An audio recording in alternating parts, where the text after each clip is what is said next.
And away we go. It's the DFS Early presented by Awesemo.com, brought to you in part by Yahoo Sports. DFS popping over there. So check it out when you have an opportunity. Dan Strafford, Dave Lochran, along with you. And yes, I did say it's popping. I don't know where that came from, but it's fine. Yeah, it was bad. It was really bad. But Dave, how you doing on this Wednesday morning? Good Sixers win, man.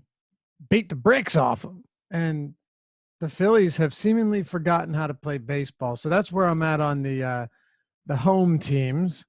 And outside of that, I've got to tell you this much. I won't spend any time on basketball, but so I'll get it out of the way now. I don't know about you, but this second round is going to be awesome. We're going to have Warriors Rockets. That's going to be amazing, right? And then Bucks, Boston, I think Sixers, Toronto. Obviously, Toronto is a better, well-rounded team, but I think it'll be a good series. And then with Nuggets and San Antonio, who I'm pretty sure Portland wins this series after I think OKC wins tonight, bring it to 3-2, and then Portland wins it.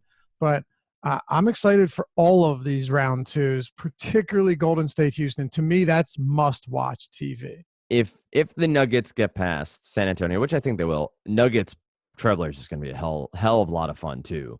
Yeah, McCollum and Lillard have been a lot of fun to watch this season, and in the playoffs, just you think Steph Curry gets shots off fast, and he does, probably fastest in the league. But Lillard and McCollum are right behind him. When they get an open look, they're taking their shots. It's been a lot of fun to watch them against Paul George and Russell Westbrook on this series. I'm with you. I think round two actually will be fun NBA, and I will dream that the Knicks may make the playoffs sometime in the next 20 years and be able to discuss them in the playoffs. But should be a fun one.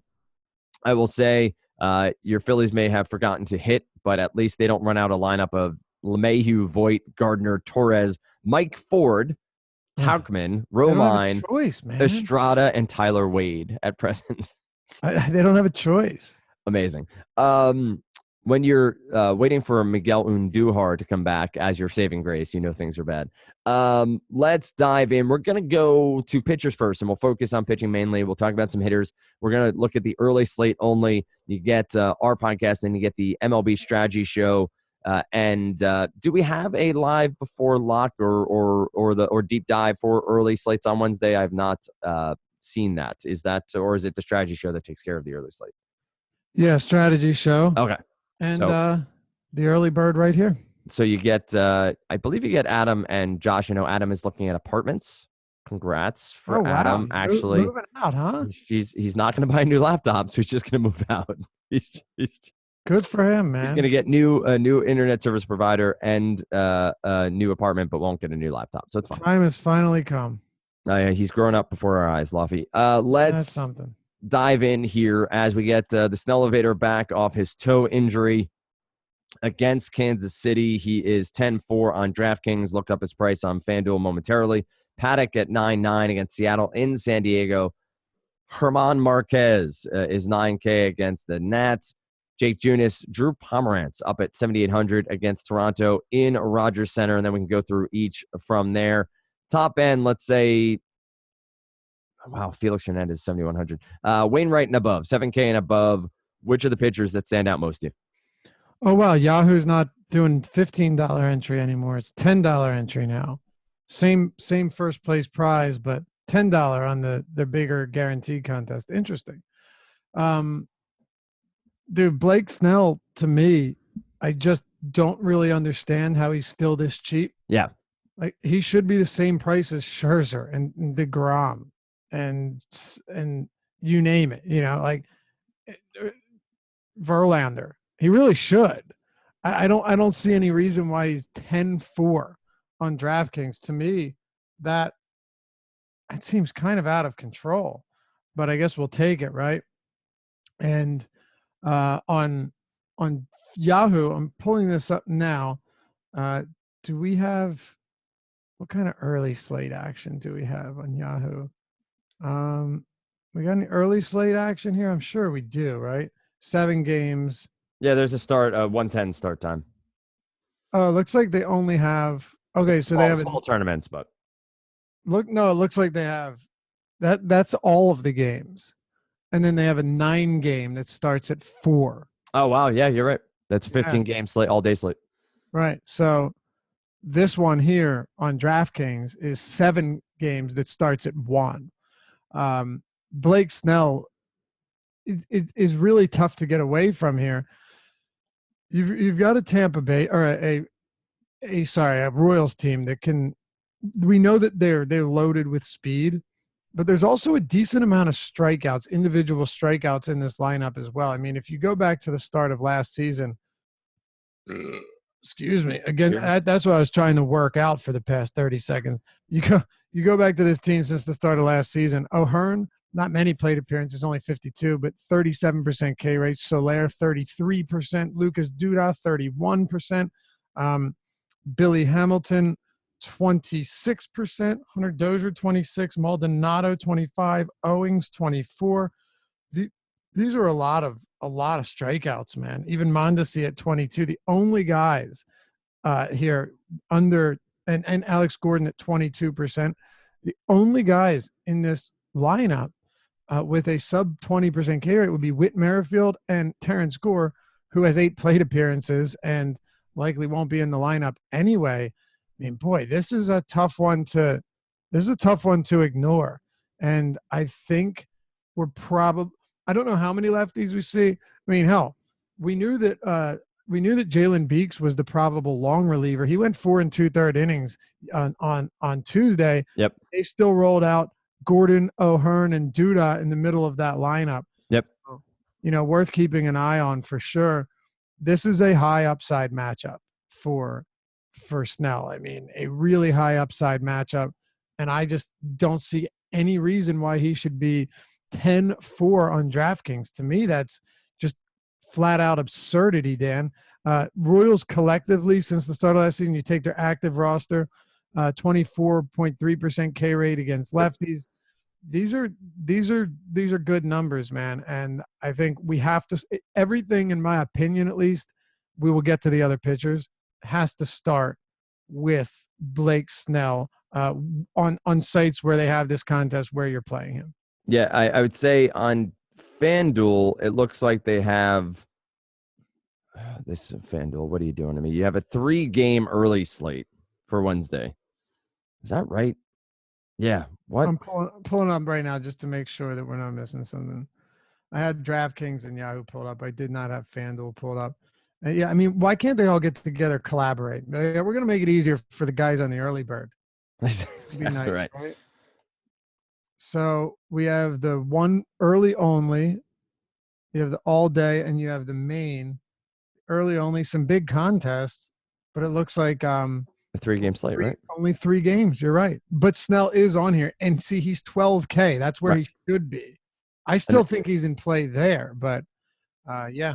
And they have Kluber listed as starter on FanDuel, but I'm pretty sure he's pitching Thursday now for Cleveland, and that Jeffrey Rodriguez. Yeah.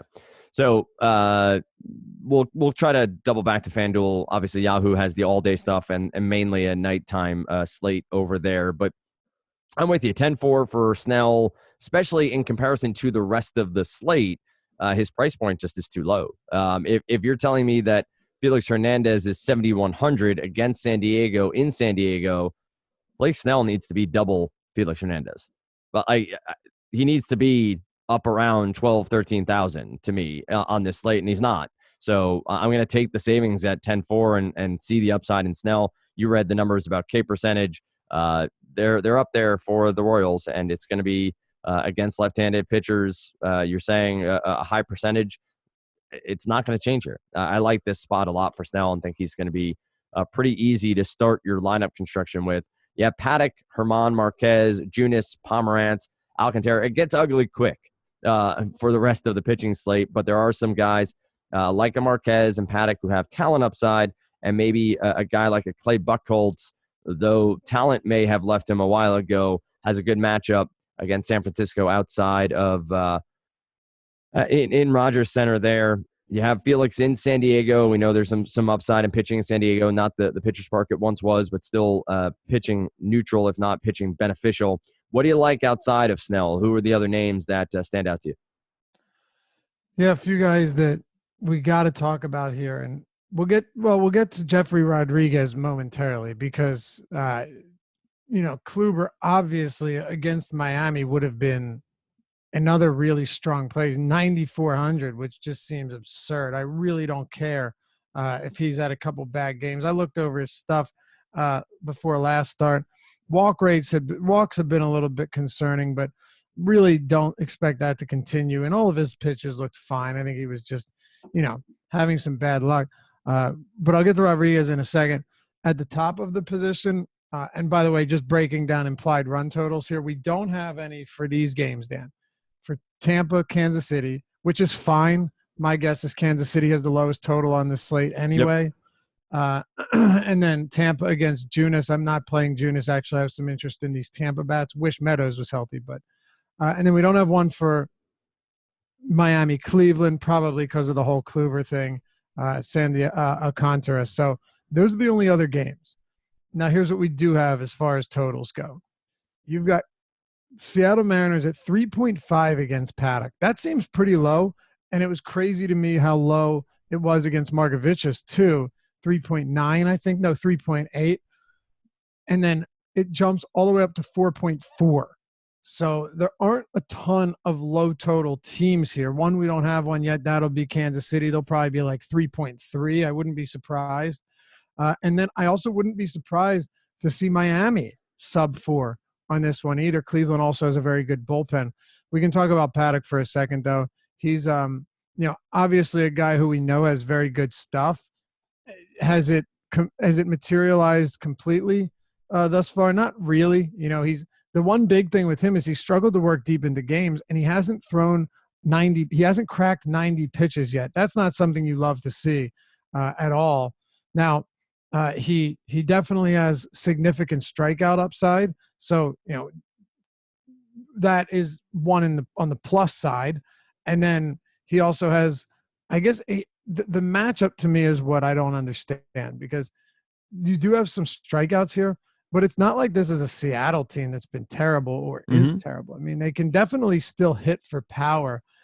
Going back to the start of last season, this is a Mariners team that has the 12th highest K rate against righties. Their active roster, of course. They also rank, 320? Okay, so middle of the road in weighted on base average, and I think middle of the road in ISO. Actually, top 10. I don't really see the need to pay for Paddock here. I'll get your take on that as well. But to me, that seems pretty restrictive, especially when he's $500 cheaper than Snell in a better spot, both of them being in pitcher-friendly venues. Then you have Herman Marquez. This is my guy. Actually, for Awesemo Radio and SiriusXM, they asked the host to do like a bold take for 2019. Mine was that Herman Marquez would be a 20-game winner, and he would, unfortunately, he deserves more wins than he's had this season. Let's just be clear about that up front. And that he'll also be top 5 in National League strikeouts. He's going to rack up the strikeouts, but another thing is he's pitched a 6-inning game, a 7-inning game, 2 5s, and then a complete game shutout. He can go deep into games. He does have the arsenal to shut pitchers down or shut opposing hitters down. And the one thing I like about him, now obviously he's only a tournament play because it's not like this is a bad Washington lineup. I'm not saying that at all. Here's what I am saying though, Dan, is that the Washington Nationals are not a lefty-heavy team. Right. And they had Eaton and Juan Soto. I guess if you want to count Wilmer Defoe, we can do that too, but he's not a guy we're worried about. Marquez with a 30% K rate against righties this year, 17% against lefties. Let's go back to last season. Mind you, he didn't really figure it out till midway through the year. 35% against righties, 22% against lefties. He really fixed his slider midway through the season. It was a great pitch. It works beautifully at cores. He's got a filthy curveball and a mid to high 90s fastball. I don't think it's insane to say that Herman Marquez against a potential 6 righty or 7 righty, probably 6 righty Washington team could go out there and give you, big strikeout game. And my guess is that no one will be on him. Right now, the implied total against him is at 5.1. I don't buy that. I think Herman Marquez is way too good.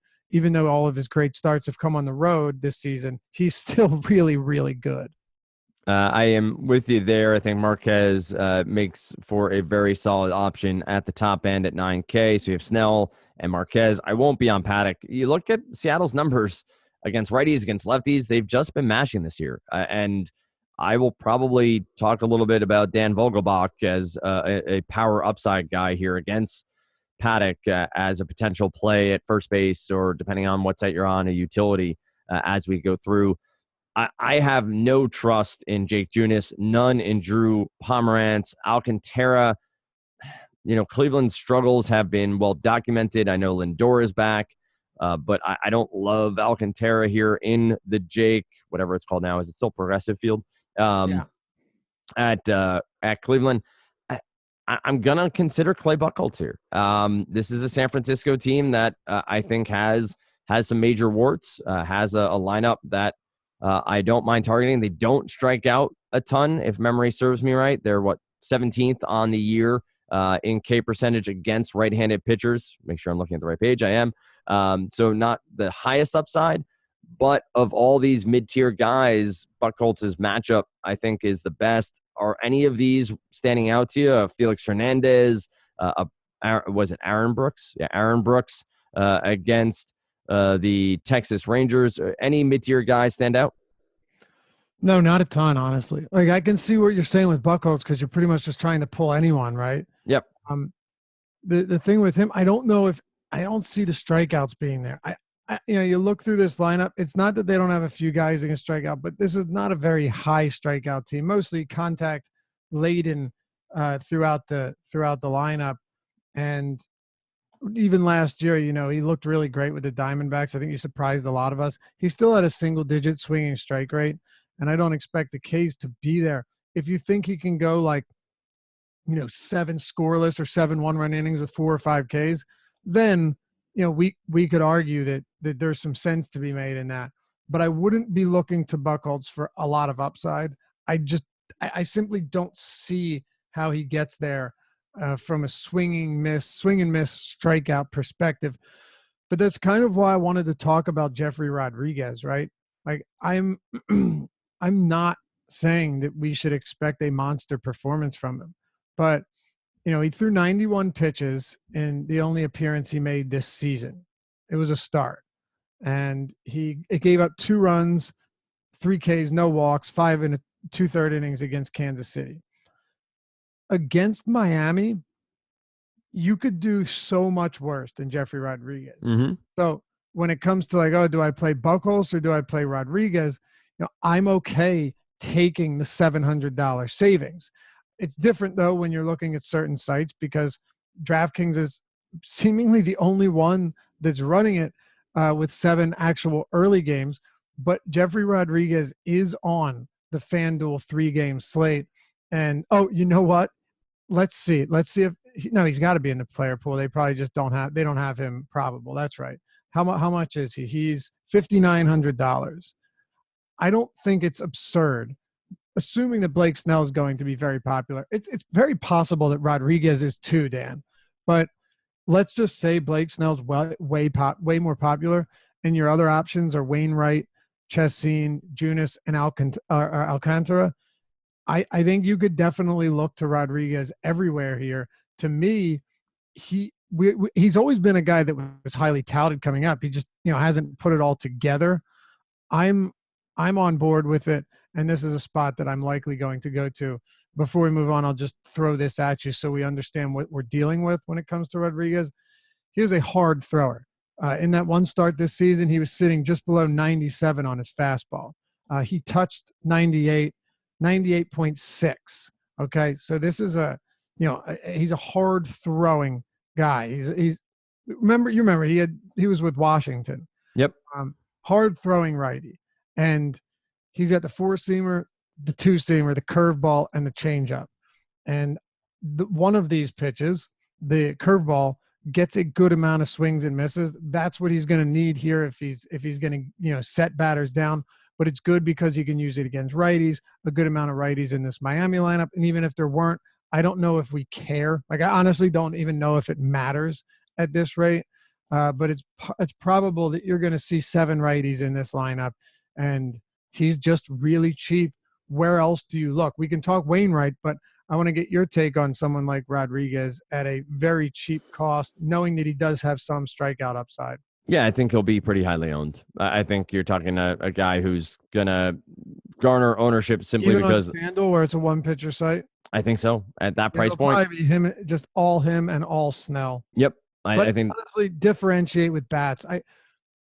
Sorry, go ahead. I just think it's tough to go elsewhere when some of these spots are terrible. But we can go through it. We can sift through it and see if there's anything we like. Yeah, you talked about the Marlins. 29.4% is what I have them as. K percentage against righties on the year. An ISO of 110. It's not pretty. This is a lineup that's intentionally made to be bad and has been bad on the year. So is there a batter or two that might do some damage? Sure. But I think Rodriguez on FanDuel at that price point is going to be pretty popular. Also want to point out, and I'm not a big design guy, but I'm not really sure what FanDuel has done this year with their headshots of the players. They're like hiding behind the graphic in some spots. It's very like weird. Peeking around. Like they're playing peekaboo. It's interesting. And but by the way, yep, Rodriguez is not a particularly high upside pitcher from a strikeout standpoint, but once again, beggars kind of can't be choosers in a spot like this. You might just have to, suck it up. And against righties for his career, not a ton of pitches. I think he's thrown, for his career against righties, Rodriguez has thrown 31 1/3 innings, 132 batters faced. He has a 10.5% swinging strike rate. I suppose it could be worse. Definitely could be better, but you're kind of just hoping. He threw 91 pitches too, so I think he'll have a leash. You're really just hoping at this rate that he can go 6 innings, maybe give you 5 strikeouts and hold them to 1 or fewer runs. That would be more than enough for Rodriguez. Let's talk about some of these other names. You mentioned Wainwright. You have Julius Chassin here at 6,800. Anibal Sanchez in Colorado at 6,200. And Jesse Chavez is starting for the Texas Rangers against Oakland in Oakland. Any other of these options, at least somebody that you might research a little further or keep in a player pool simply because of matchup or potential upside? I mean, Wainwright's strikeout stuff, man, his swing and miss stuff has been non-existent this season. You're looking at a swing and strike rate last year, 9%. This year it's down to 6.2%. 6.2% in 4 starts. That's pretty dismal. Now, a couple of the teams he faced do not strike out a lot, but still, you'd really like to see better numbers than that. Now, at the same time, yesterday or 2 days ago, Flaherty was a top option. Should have been 78 on FanDuel. Pretty crazy. Even though you knew he'd give up a couple runs, he was going to get the strikeouts. He got 10 of them. We'll take that all day long. And then I know I was on an island here, but Ponce de Leon was also someone that I liked a good amount. And he ended up coming through as well. I think he went 6 innings with 1 run and 7 Ks or something. Let's see. He had 5 innings, 2 hits, 1 run, and 7 strikeouts. So it was a good start from Ponce de Leon. I don't believe he's going to get the win here. No, he's not going to get the win. But him and Flaherty both have a lot of strikeout upside. I don't see it with Wainwright. I really don't. Milwaukee strikes out at a top 3 clip versus righties this year.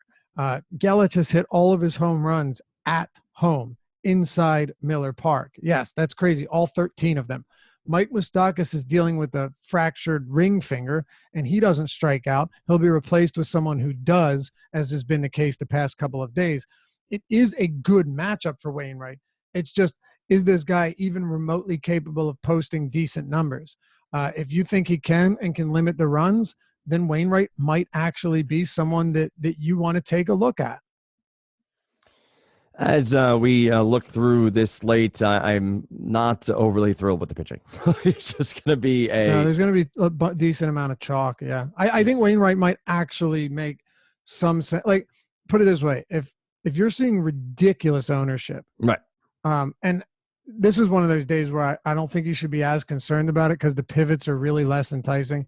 But if Wainwright goes overlooked entirely, it seems that has been the case with pitchers against Milwaukee, even away from Miller Park. Um, you know, maybe he does get some bats. Maybe he does miss some bats because Milwaukee is a high power team, but also going to strike out quite a bit. Anybody else worth mentioning or ready to talk about the opposite side and which pitchers you want to target against? Do you see anyone worth mentioning here? No, I was just trying to stretch that out a little bit further. Like seriously, no, Aaron Brooks. There's strikeouts in this Rangers lineup. I mean, that's for sure. But Brooks is another guy where this is a bad spot for him because when you're not missing bats against these, a ton of power there. Yep, exactly. They're going to make you pay. Felix Hernandez is absolutely a shell of his old self. On the season, you've got him throwing like 89 or something. Let me see. On the season, Felix Hernandez is throwing 90 miles per hour. And of all of the pitches he uses, the curve, the changeup, the two-seamer, mixes in a little bit of a couple of other pitches. You look at all of these pitches, and none of them are getting any whiffs. All of his most used pitches, Dan, have single-digit whiff rates. How do you trust him either, to get you even decent upside? I think that was it. The only other guy I'd say is maybe Junis, but he's too expensive for a guy that is super homer prone and really hasn't really shown us much at all this year anyway. It's pretty rough. All right, let's dive into some top stacks. We're going to forego position by position on a smaller slate here and talk about which pitchers we want to target against. I feel as though you have Paddock here at the top end. If he's going to carry ownership, right? If we're going to see people flocking to him simply because he's one of the higher priced guys, pedigree, we've seen some strikeout upside, I'm going to like the Mariners bats a lot.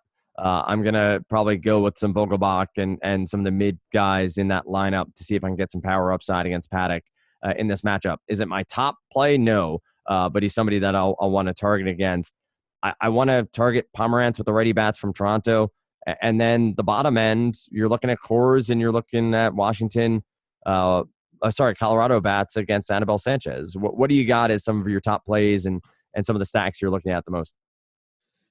Yeah, I think I'm pretty much with you there. The only one that I see to be a little off, I know it's Coors, I get that, but 5-1 total against Herman Marquez, to me, doesn't seem like – it seems like this guy still isn't getting the respect he deserves, right? Yep. Even last time out against Philly, he gave up 10 hits, only allowed 2 runs. I mean, some of that is the fault of the Phillies not being able to drive in runs, but still, this guy does a good job of limiting damage. Coors Field will be 71 degrees at first pitch, nothing crazy. Obvious conditions, the same conditions we're used to. But, does that mean I want to load up on Washington bats? Not really. I mean, you're going to have a tough time convincing yourself that, these guys are worth paying a monster premium for against one of the better pitchers in the league, right? Like, okay, for example, you got Soto. I guess the one argument you can make here, Dan, is that some of their price points have come down. Like Soto, I think it was 5,500 the other day. He gets the platoon advantage. He's 4,900 on DraftKings. I think we're all okay with that. A couple of these guys are cheaper than normal. Zimmerman's real cheap, but you'd really want him against a lefty. Not saying you can't play him. Dozier and Kendrick for Coors Field aren't that expensive. So yeah, there's all of that, but we'll have to see what the lineup looks like too. I know that they say Rendon might have been available to pinch hit, but if he's out of the lineup, it also makes it more appealing for Marquez. The other side of this game is obviously more appealing. Anibal Sanchez is not scaring anybody. You'd love that if he was a lefty, so you get Arenado and Story, but they'd be 100% owned anyway, so it really wouldn't make a difference. And Anibal Sanchez is a league average pitcher when it comes to ground balls, and if he's going to be coughing up a good amount of fly balls against this Rockies team, they don't even need to be hit that hard because the outfield is so spacious that it makes it really difficult for fielders to get to those balls. So yeah, you have to like the Colorado Rockies here. That's an obvious one. And I'd love to know where you stand on this next guy, because I don't, if he's completely overlooked, it might not be the craziest idea. And mind you, I'm really just trying to pull something out of my ass when it comes to such a bad slate. Jhoulys Chassin's always been good against righties. I know he's not having a very good season. Well, he had one really bad start. Yep. Outside of that, he's actually been fine. And he has to pitch at Miller Park, where he's made, I think, 2 of 3 starts. He is good against righties. If this is a 6 or 7 righty lineup for St. Louis, do you love the Cardinals bats? Do you like Jhoulys Chassin? Do you go to both? Not in the same lineup, of course. Right. What do you see here being the case? Because Chassin last year held righties to a 234 WOBA. I mean, I'm serious. This guy is very good against righties, doesn't give up any power to him, and also struck him out at 24% compared to only 15% from lefties. Might not be the craziest idea. No, I think what would I do if it's a ready laden lineup? I'll stay away probably from the game completely. I wouldn't want Chassin necessarily as one of my starters, but I wouldn't be rostering Cardinals out of maybe a one-off of Matt Carpenter, right? If that is where the lineup comes out, probably Carpenter as a one-off and stay away from it. Because I agree, Chassin's good enough against righties that I don't think that there's necessarily a ton of upside there. Yeah. I think you have to. I think you're making the point of, and it's the good one, on this sort of slate, you're going to have to hold your nose at times and find some stats that lead you in the right direction. And Chassin, opening day starter for the Brewers, that means absolutely jack shit. I'm not trying to make that a point, but he's a guy they trusted to be their opening day starter. He's shown some upside against righties. And if this is a righty dominant lineup, there's at least a floor there that you can project and be somewhat comfortable with. I don't know that there's a ton of upside with Chassin, but getting to 15 to 18 DraftKings points, I think would be within the realm of possibilities. And that might be a winning lineup on this slate. The pitching's kind of sketchy. And there's also this. He's faced 52 lefties this year, 52 righties. Okay. He's given up 3 home runs to lefties, 2 to righties. So, he's still giving up some home runs. But here's what I find really interesting. So Chassin has again, it's early in the season, but a 31% K rate against righties, 9.6% walk rate, 21% K minus BB. Walks have been an issue for him, but an 11. Listen to this, Dan. 11% K rate versus lefties, 17% walk rate, minus 5.8 K minus BB. So, and a 7.41 xFIP, 3.54 xFIP against righties. They are just. Now they'll normalize a bit, of course, but he's just always been way better against righties. More ground balls, less hard contact, way more swings and misses, way more strikeouts. So could Jhoulys Chassin go out there and have a good game? I absolutely believe the answer is yes. Will he? It's hard to say. He actually has a double the swinging strike rate against righties than he does against lefties since the start of last season. I mean, it's crazy, right? How about this? Take it back to 2017, 12.1 against righties, 5.7 against lefties, Dan. If it's a 6 or 7 righty lineup for the Cardinals, I think it will be, preferably 7. Chassin's not a crazy play, and I think people will probably roster a lot of hitters against him because he's had a blow-up start just recently. They have the 3rd highest total on the slate, so on and so forth. That might be a spot that I differentiate. But as far as other stacks go, I don't know how much you can love here. Tampa Bay, because Junis is prone to giving up a lot of home runs, and in a game when he's missing his spots, it gets really ugly. Lefties and righties could be in play here. We don't have an implied total yet, but I think Tampa Bay will be one of those teams we'll probably want to take a look at. Do you have any other teams and I think you could definitely consider Texas against Brooks, even if it's at O.co. We know they are so loaded with lefty power, and Brooks does not miss any bats. Yeah, I think that's a good call. You have obviously Gallo, but you can mix in Mazzara and some of the other pieces, Shinjin Chu and what else they have going. Do you think the park is a little bit of a factor? But no, I think that's it. I think the at least present pickings are a little bit slim, but I do think that I'll probably lean a little bit on Toronto bats against Drew Pomerantz here as another place I go to look for smoke from the right side. Grichuk. I know Tellez is a lefty, But I think that there's 3 or 4 bats from the Toronto Blue Jays that I'll probably mix in a couple different lineups against Pomeranz and see where I get to from a lineup construction standpoint. Any Sounds other about right. pieces you want to add before we close out the podcast? I don't think so. I'll ask you the same question. Anything else here that and I'm scanning it again just to make sure we're not missing something. Could you stack San Diego bats against Felix? Yeah, you could, but even as bad as he's been for fantasy, Felix has still not just been getting completely blown up every time, right? And that counts for something. But I do think he's going to get worse as the season goes on. There's really just nothing left in the tank there. Do you have any interest anywhere else here? And would you consider someone like Sandy Alcantara? I'm pretty sure it's not Alcantara. I think it's Alcantara, but either way, you know who I'm talking about. So any other hitter stacks you like, and is Sandy Alcantara in play for you against Cleveland, even though we know that that the Indians have Francisco Lindor back in the lineup? Whatever way we're going to pronounce his name, I not necessarily interested as of right now, but I will admit that once research becomes a little bit more serious during the day on Wednesday, I'm probably going to have to open up the number of pitchers I'm looking at. By the way, Alcantara. I just looked it up. I was trying to look at it while Alcantara. Oh, interesting. Now Baseball Reference has multiple images. You hover over their thumbnail and you get a minor league photo. Huh.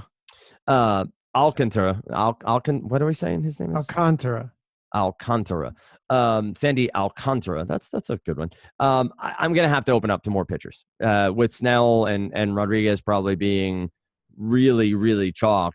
I'm going to have to at least consider a Chacin and Alcantara. Buckholz. I do like Brandon Belt as a one-off. Just power bat against Buckholz, I think, is more than reasonable. Yeah, and he's been way too cheap. Is he still cheap on DraftKings? I didn't even look at his price. I was just honestly not caring what his price point was against Clay Buckholz here. If I'm not playing Buckholz in a line, let's see, Belt.